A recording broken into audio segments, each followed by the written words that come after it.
تم سناؤ، تمہاری بہو نظر نہیں آ رہی، کیا کوئی بات ہوئی ہے؟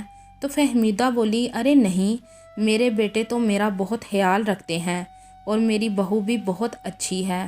دراصل اس کے بھائی کی شادی ہے تو وہ اپنے میکے گئی ہے۔ تو بانو بولی، تم کو اس حالت میں چھوڑ کر وہ میکے گئی ہے؟ تو فہمیدہ بولی، نہیں، ایسی بات نہیں، وہ تو جانا نہیں چاہتی تھی، میں نے ہی اس کو بھیجا ہے، اور گھر میں وہ ایک ملازمہ شبانہ کو میرا خیال رکھنے کے لیے چھوڑ جاتی ہے، بس شبانہ آنے ہی والی ہوگی۔ فہمیدہ نے جان بوجھ کر بانو سے یہ سب جھوٹ بولا تھا، حالانکہ فہمیدہ کی بہو اپنے کمرے میں ہی تھی۔ تو بانو بولی، اچھا فہمیدہ، میں چلتی ہوں، اب تم آنا میرے گھر میں جب تمہاری طبیعت ٹھیک ہو جائے گی۔ تو فہمیدہ بولی، ہاں ہاں ضرور بانو۔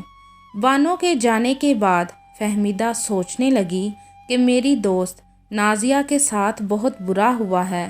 ساتھ ہی فہمیدہ کو خیال آیا، اگر میرے بیٹوں نے بھی مجھے گھر سے نکال دیا تو میری تو کوئی بیٹی بھی نہیں، میں کہاں جاؤں گی؟ کیونکہ ایک گھر میں رہنے کے باوجود وہ مجھے چھوڑ ہی چکے ہیں، ایک ایک ہفتہ تو وہ مجھ سے ملنے ہی نہیں آتے۔ فہمیدہ کی بہو مونا ایک چالاک لڑکی تھی، وہ ہر کام سے اپنی جان چھڑواتی تھی۔ ایک دن شبانہ فہمیدہ کو کہنے لگی، باجی، میں اپنے ابو کے ساتھ گاؤں جا رہی ہوں، ایک ہفتے تک نہیں آ سکوں گی۔ تو فہمیدہ بولی، لیکن شبانہ، اگر تو چلی جائے گی تو میرا خیال کون رکھے گا؟ تو شبانہ بولی، باجی، میں جانا تو نہیں چاہتی، پر ابو مجھے گاؤں میرے نکاح کے لیے لے کر جا رہے ہیں۔ دراصل سارے رشتہ دار گاؤں میں جو رہتے ہیں۔ فہمیدہ شبانہ کی بات سن کر خاموش ہو گئی تھی، کیونکہ وہ کون سی اس کی بیٹی تھی جو اس کو زبردستی اپنے پاس روک لیتی۔ پھر شبانہ اپنے ابو کے ساتھ گاؤں چلی گئی۔ جب مونا نے دیکھا کہ شبانہ ایک ہفتے تک نہیں آئے گی اور سارے کام مجھے کرنے پڑیں گے، تو وہ اپنی امی کے گھر چلی گئی تھی۔ ذیشان کو پتہ بھی تھا کہ میری امی گھر میں اکیلی ہے، پھر بھی وہ اپنی بیوی کو اس کی امی کے گھر چھوڑ آیا تھا۔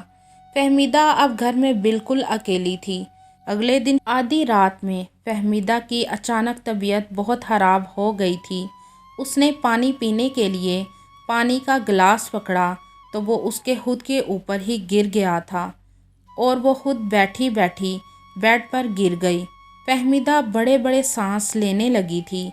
فہمیدہ نے اپنے بیٹے ذیشان اور نعمان کو بہت آوازیں دیں، لیکن کسی نے فہمیدہ کی آواز نہ سنی تھی۔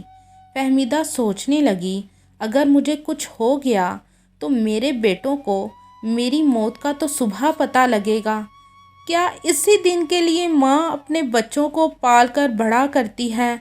شاید میں اپنے بیٹوں سے زیادہ امیدیں لگائے بیٹھی ہوں، شاید میں ہی غلط ہوں، مجھے اپنے بیٹوں سے اتنی امیدیں نہیں لگانی چاہیے۔ رات بھر فہمیدہ کی طبیعت بہت خراب رہی۔ اگلے دن شبانہ آ گئی اور وہ سیدھا فہمیدہ کے کمرے میں چلی گئی اور بولی، باجی اٹھیں، میں آپ کے لیے سوپ بنا کر لائی ہوں۔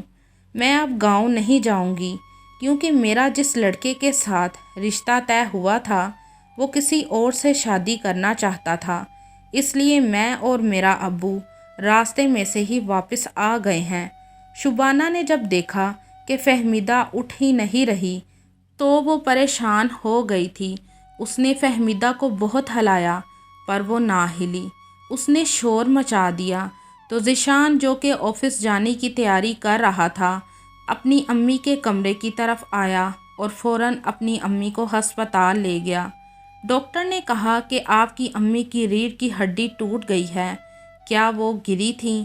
تو نعمان، جو کہ ابھی ابھی آیا تھا، بولا، جی وہ ایک دن پہلے ہی گری تھیں۔ ڈاکٹر بولا، کیا آپ ان کا خیال نہیں رکھتے؟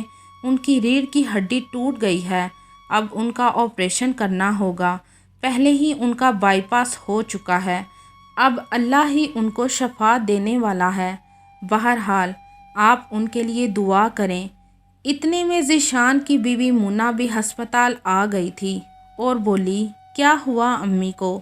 تو شبانہ، جو کہ ذیشان کے ساتھ ہی ہسپتال آئی تھی، بولی یہ سب آپ کی وجہ سے ہوا ہے۔ تو منیٰ بولی تم میرے ساتھ کیسے بات کر رہی ہو؟ تو شبانہ بولی میں تو ایسے ہی بولوں گی، جب آپ کو پتہ تھا کہ میں چھٹی پر ہوں تو آپ میرا انتظار کر لیتی۔ 2 دن، بس 2 دن میں نہیں آئی اور آپ نے باجی کا کیا حال کر دیا ہے۔ شبانہ فہمیدہ کے لیے ایسے رو رہی تھی جیسے فہمیدہ کی سگی بیٹی ہو۔ پھر شبانہ ذیشان اور کامران کو بولی آپ دونوں بھی باجی کے گناہ گار ہیں۔ آپ کو باجی کہتی تھی کہ مجھے دوائی لا دو، پر آپ دونوں تو ان کے سگے بیٹے تھے نا، بیٹے ہونے کے باوجود یہ کہتے رہے آج لا دیں گے، کل لا دیں گے، اور باجی ہر روز آپ کا انتظار کرتی تھی کہ ذیشان یا نعمان شاید میرے پاس آ کر میرے کمرے میں بیٹھ جائیں، پر آپ دونوں تو ایک ہفتہ ان کے کمرے میں ہی نہیں آتے تھے، اور اگر وہ آپ لوگوں کے ساتھ بیٹھنے یا آپ کو دیکھنے کمرے سے باہر نکلتی تھی تو آپ سگے بیٹے ہونے کے باوجود ان کے پاس نہیں بیٹھتے تھے۔ اگر بیٹے ایسے ہوتے ہیں تو اللہ کسی کو بیٹے دے ہی نہ۔ یہ کہہ کر شبانہ پھوٹ پھوٹ کر رونے لگی تھی اور کہنے لگی اب اللہ ہی ہے جو باجی کو بچا لے۔ اب ذیشان اور نعمان اپنے کیے پر بہت شرمندہ تھے اور وہ اللہ سے اپنے کیے کی معافی اور اپنی امی کے لیے تندرستی اور لمبی زندگی کے لیے دعا کر رہے تھے۔ پھر 2 گھنٹے بعد ڈاکٹر آیا اور اس نے بتایا کہ آپ کی امی کا آپریشن کامیاب ہو گیا ہے اور اب ان کو زیادہ کیئر کی ضرورت ہے۔ ذیشان اور نعمان بہت خوش ہوئے۔ پھر 1 ہفتے بعد ان کی امی گھر آ گئی تھیں۔ پھر ذیشان، نعمان اور منیٰ نے فہمیدہ سے معافی مانگی تھی اور فہمیدہ نے انہیں معاف بھی کر دیا تھا۔